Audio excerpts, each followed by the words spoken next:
বিশেষভাৱে আমাৰ BTC agriculture ডিপাৰ্টমেণ্টৰ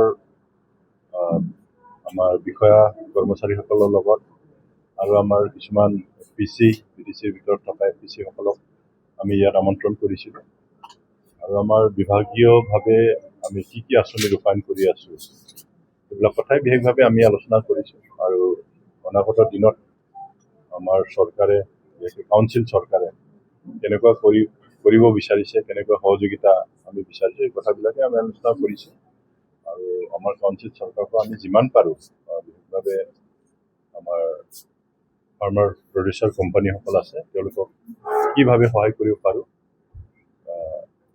সেইবিলাক আমি আলোচনা কৰিছোঁ।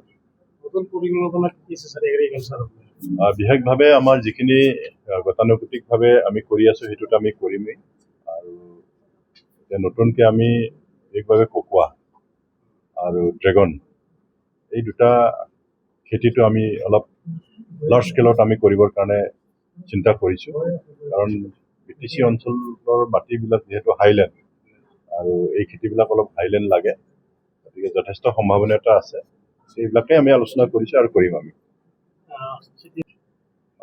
বৰ্তমানটো তেনেকুৱা ধৰণৰ হোৱা নাই, আগত যদি হৈছিল সেইটো নাজানো মই।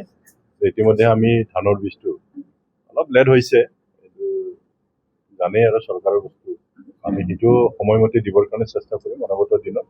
এইবাৰ আমাৰ এণ্টায়াৰ BTCত ইতিমধ্যে আমি ধানৰ বীজটো আমি বিতৰণ কৰিলোঁ। বাকী চিটটো যিহেতু সময়টো হোৱা নাই, সময় আহিলে সেইটো আমাক সময়মতে দিয়াৰ ব্যৱস্থাটো আমি কৰিম।